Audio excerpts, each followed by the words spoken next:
Love this podcast? Support this show through the Acast supporter feature.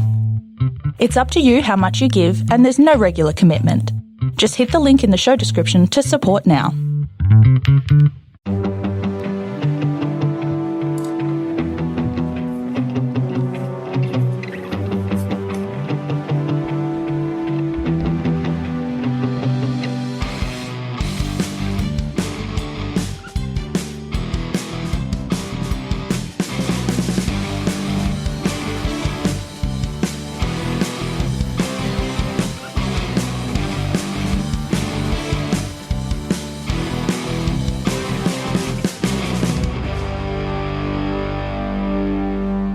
Hi everyone and welcome to the Cognitive Recalibration podcast. As always, I'm your host Shravan. We got Tyrone here with us. Hey everyone. And we're back with another episode after a little while. The last one we actually recorded was the Batman, which is about 3 weeks ago from the time we're recording now. And we were meant to record probably 2 or 3 episodes in this cap, but we haven't had a chance to catch up. So this is what's called a catch-up episode where we do 3 episodes in one. Just random thoughts. Okay, so today we're going to be talking about 3 new things, or newish things. I guess they're not, some of them are not even that new now. But we're going to give our thoughts on, firstly, Peacemaker, the series. So we were going to do a more detailed review of this, but since it's been out for a while and most people have already seen it, we'll do an abbreviated review. We'll talk a little bit of spoilers, and then we'll get into two new movies that came out in the same weekend.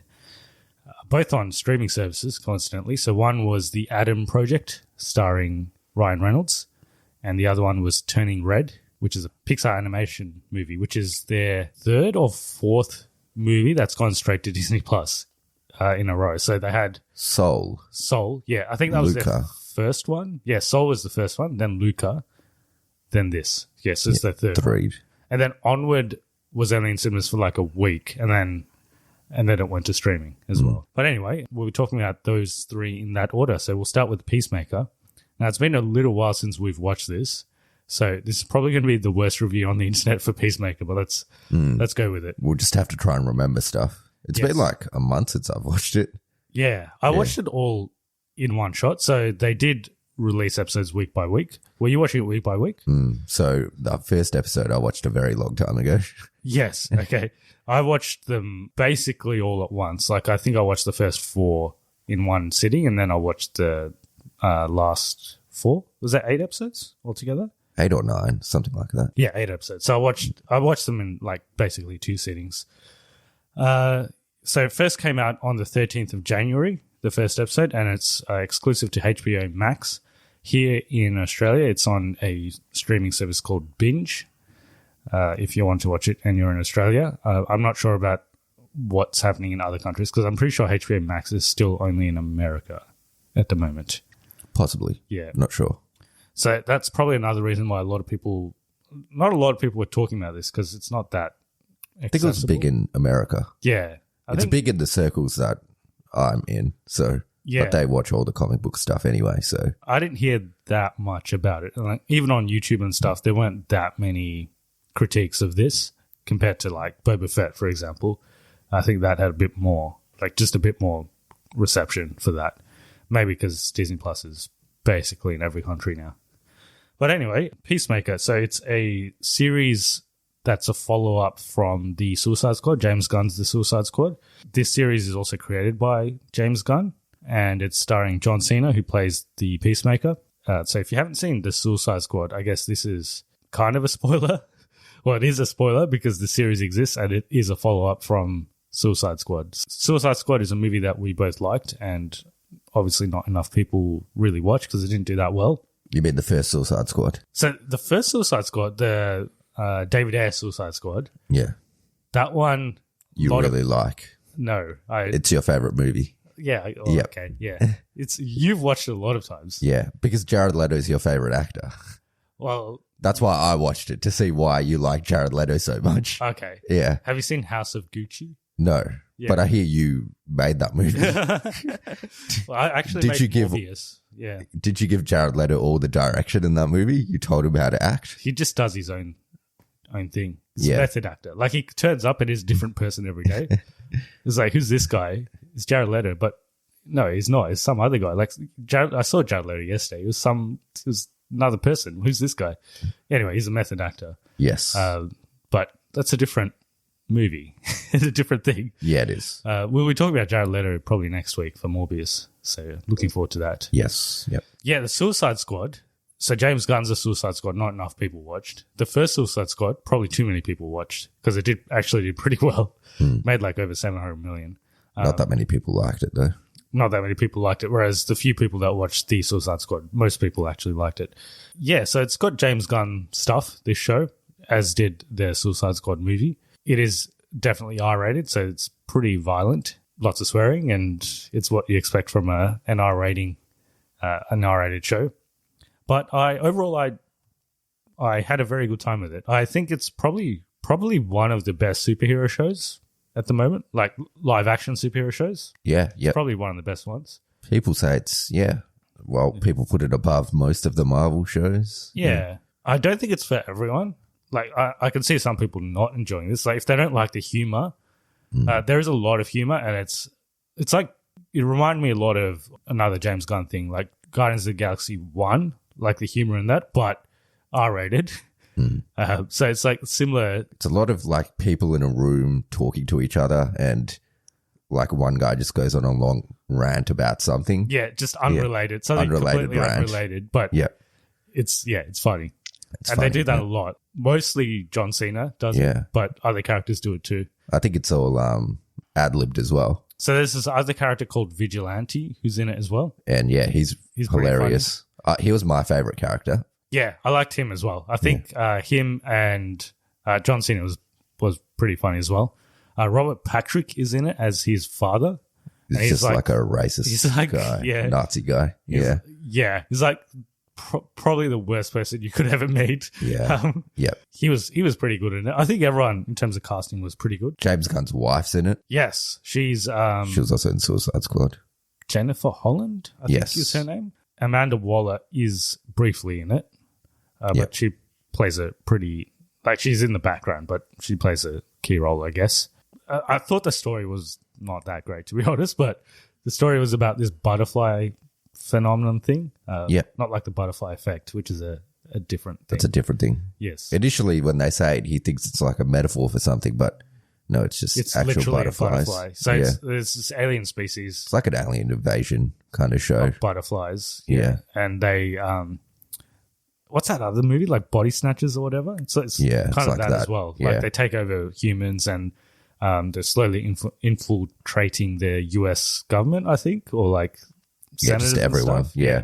So it's about that, and then Peacemaker is recruited because it's like an undercover operation thing. They don't want anyone to know about it, and Peacemaker's a criminal, so they don't really care. It's kind of like Suicide Squad. Like they don't really care what happens to him. Yeah. So they recruit him, and then Vigilante just rocks up, essentially. Yeah. And they form like this small team. So it's got a lot of parallels with James Gunn's other stuff. Like they form this like small team / family type thing as well.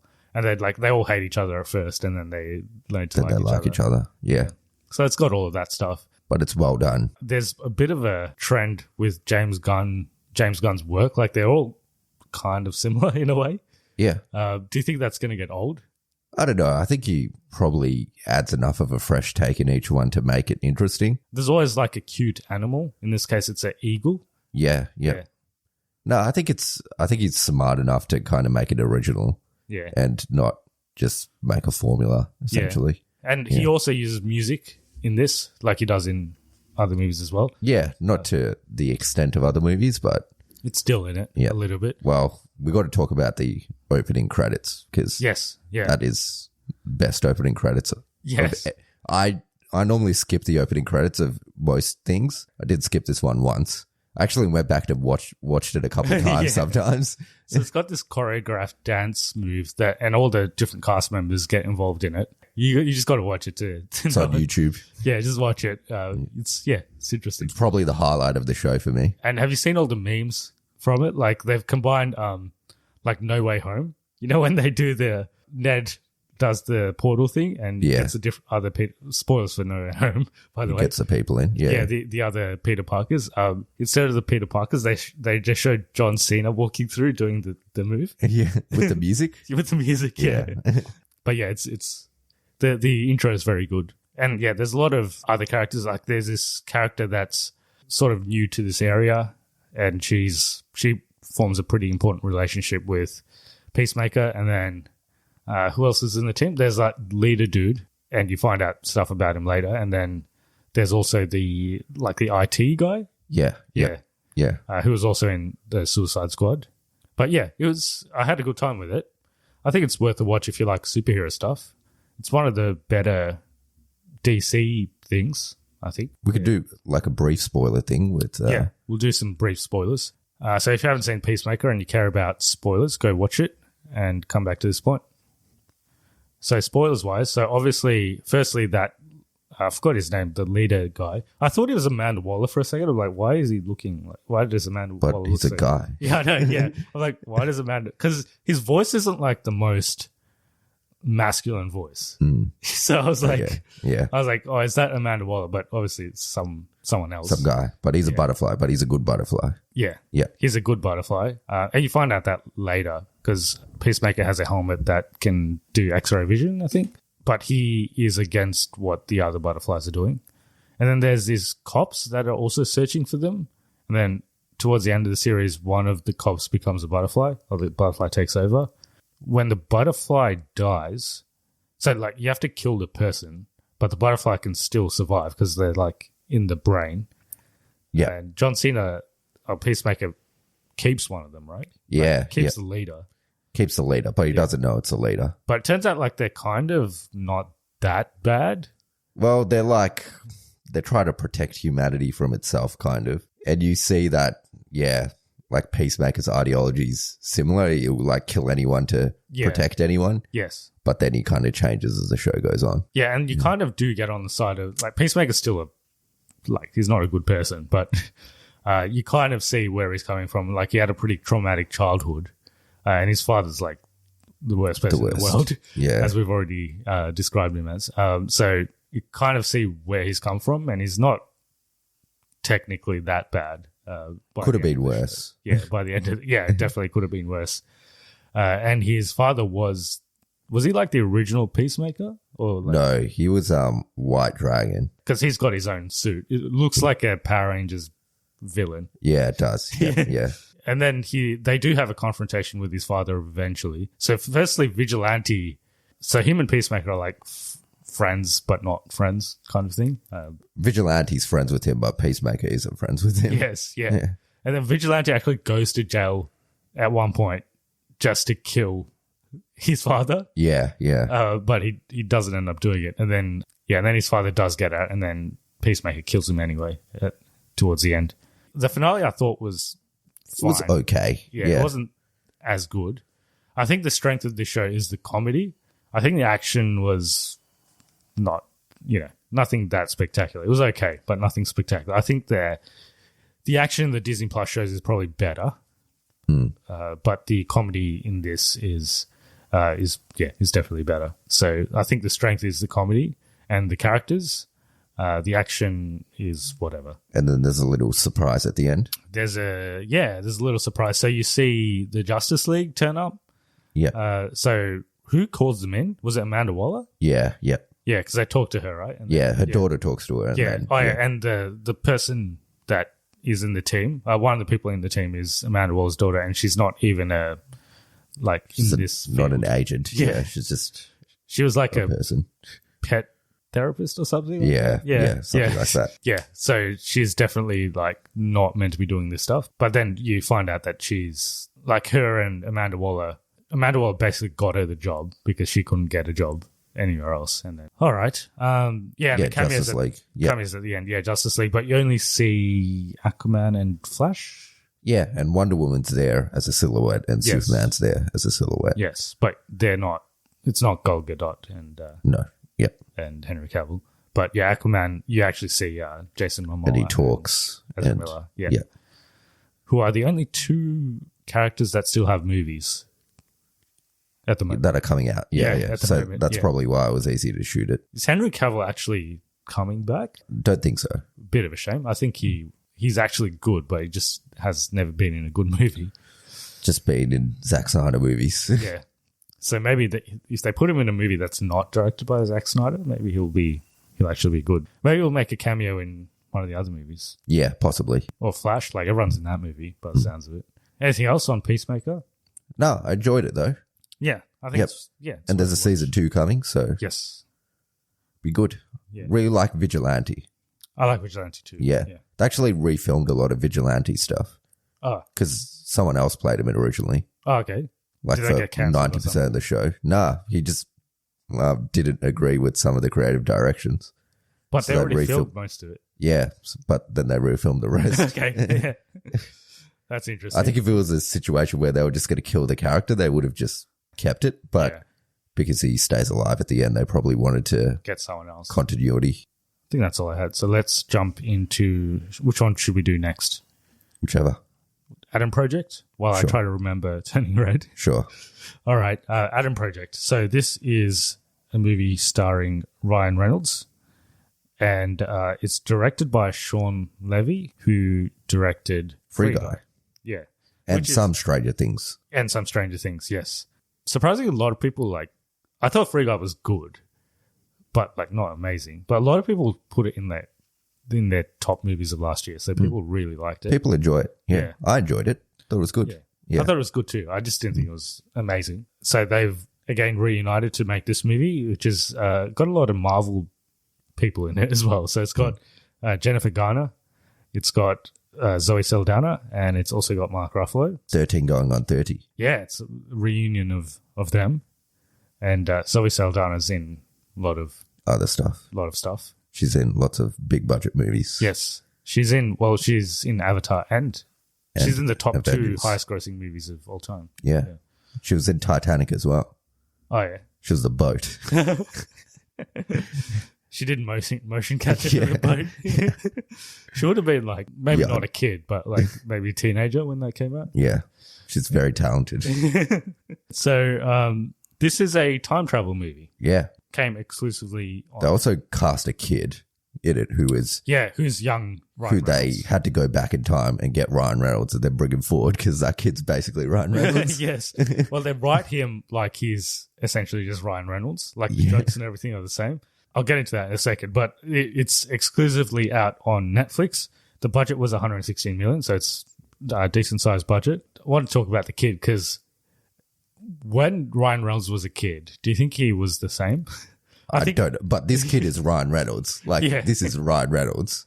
I don't know if Ryan Reynolds was like this when he's a kid. It just didn't sound like the kind of jokes that a kid version of Ryan Reynolds would make. It just sounds like it sounds like a kid who watches a lot of Ryan Reynolds. Yeah, making Ryan Reynolds jokes. It doesn't feel like if you were actually a kid, you would make. But maybe these Ryan jokes. Reynolds was like that for his whole life.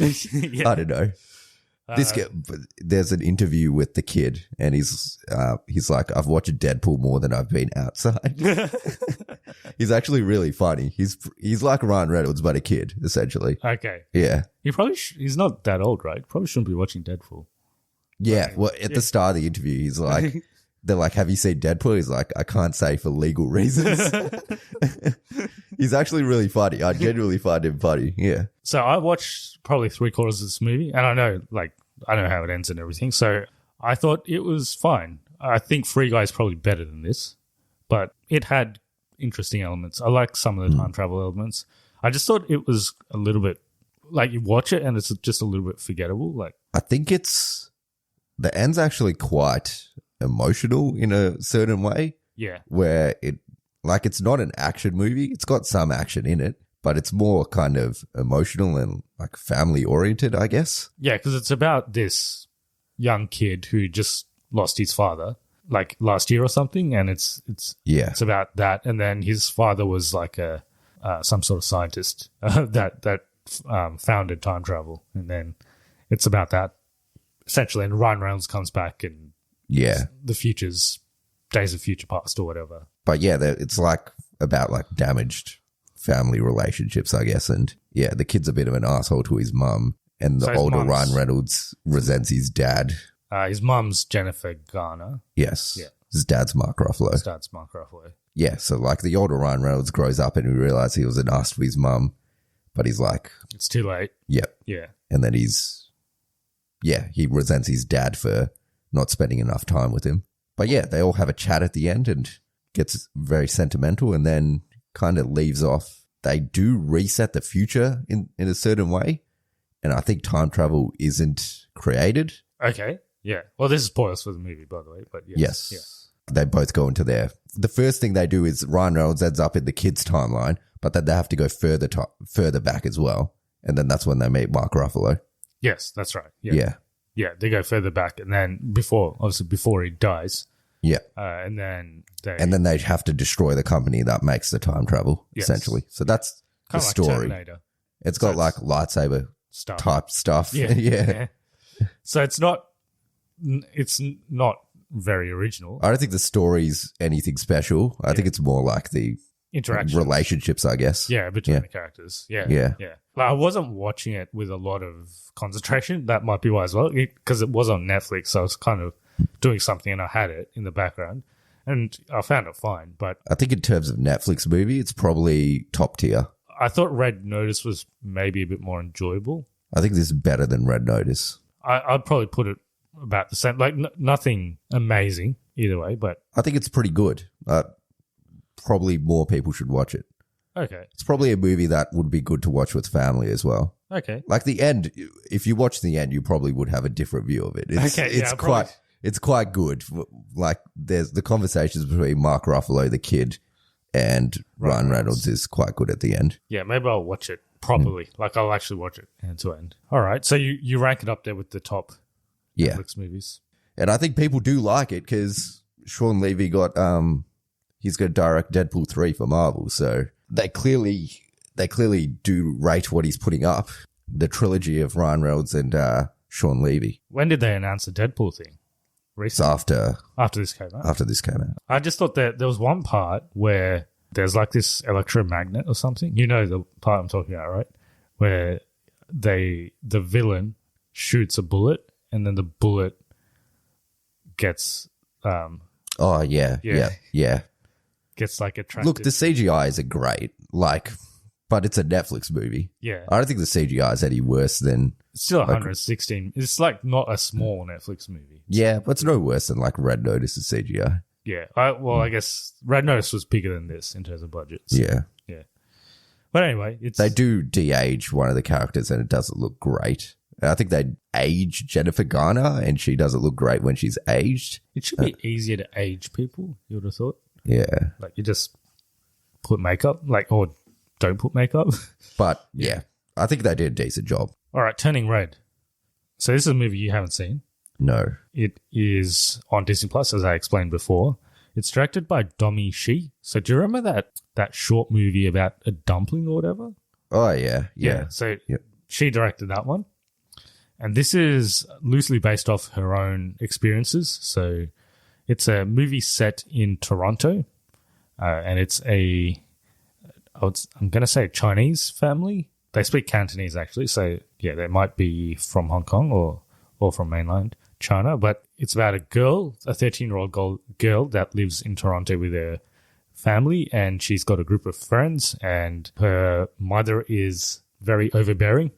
So she's like a typical Asian parent. So she doesn't let her child do fun stuff. But the child's like kind of okay with it. Like she's like, this is my life. But then one day she turns into a red panda, a big red panda. It's an allegory for puberty. It is. I haven't seen the movie, but I know that's what it is. And it turns out to be like a family inherited thing. So they're descendants of some god or something that turned into a red panda at some stage. And all the women in their family get this gene. And when they turn 13, they turn into a big red panda. Yeah, so it's essentially an allegory for puberty, but it talks about a lot of other things like Asian families growing up in a foreign country and bringing their beliefs across, but then also trying to integrate with Western society and things like that, which we've sort of experienced. Not the best Pixar movie. It's good. So it's a good movie, but at the same time, it does tackle like adult themes, but it is targeted more towards kids, especially towards a lot of people that have criticized this movie say that they can't relate to it because it's like it's like a step too far for some people. Like it's for younger kids. Yeah, like firstly, it's I think girls will probably relate to it more, and then if you're like from an Asian family, you'll probably relate to it more. And then there's a lot of stuff around like Toronto and stuff. So if you're like Canadian, you might relate to it more. So like there's some people who are just like several degrees of separation from this. So if you're like a white adult male, you probably won't see much from this movie. But white adult males are targeted for most movies, so it's okay to have one movie that's not targeted to them. Yeah, that's right. Yeah.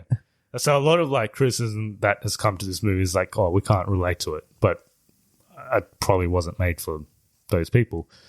For me, I thought it was pretty good because I could relate to some of it at least. And the comedy is good. It's got the typical Pixar type comedy. It's got a lot of fun scenes with the red panda, and it's also about like growing up and realizing your responsibility, and then also like detaching yourself from what your parents want you to do. So her mum's like, she wants her to be like an A+ student and be very academic and not get involved with boys and things like that.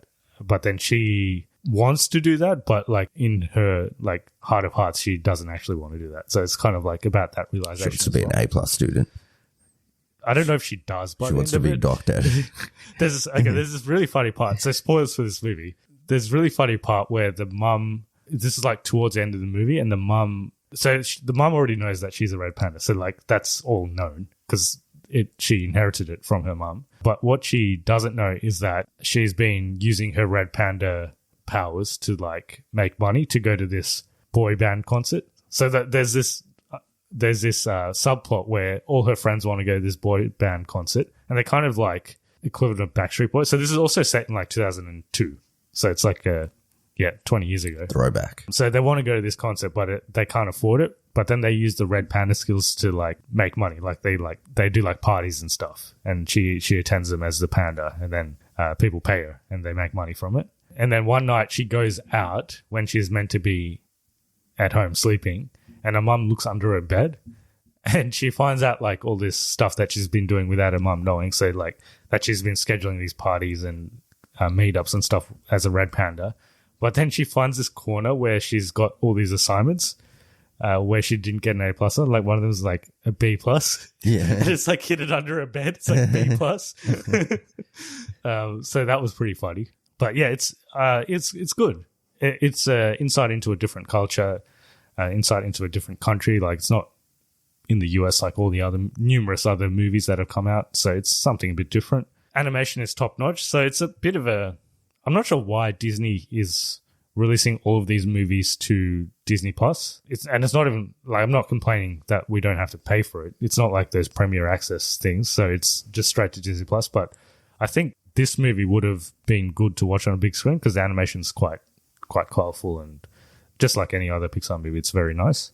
So I think it might have done okay if they released it in the cinema as well. But yeah, it's good. And it's got music by, I just forgot her name, the one that sung No Time to Die. Billie Eilish. Billie Eilish, yeah. It's got music by Billie Eilish. Yep.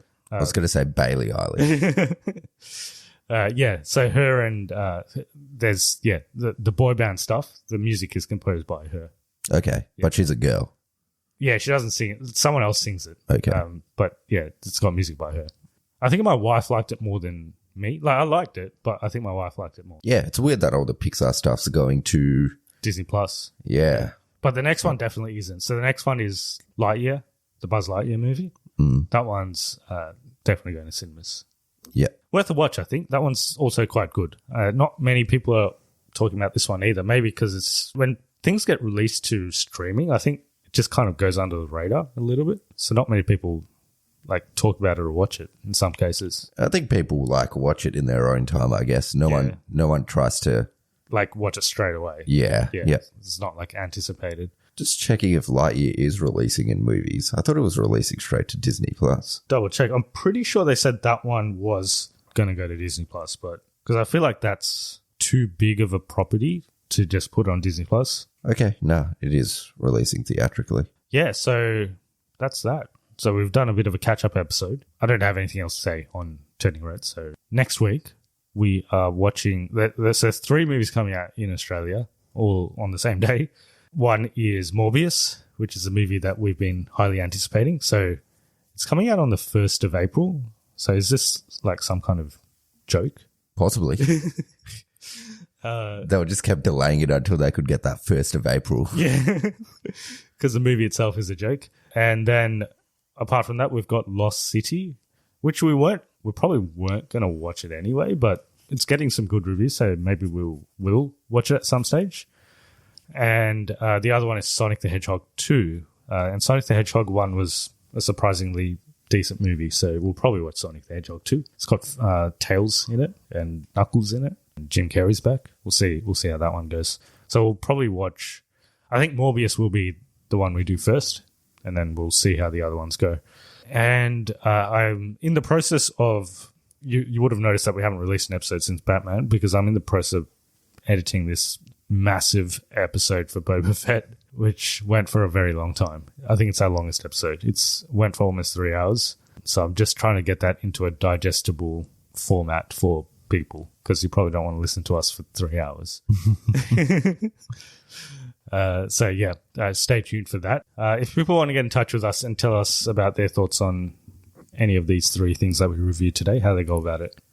So we can be contacted on all platforms at Cognitive Recalibration, or you can give us an email at cognitiverecalibrationpodcast@gmail.com. So we're on Twitter, Facebook, Instagram. We are on TikTok, but not much on there at the moment.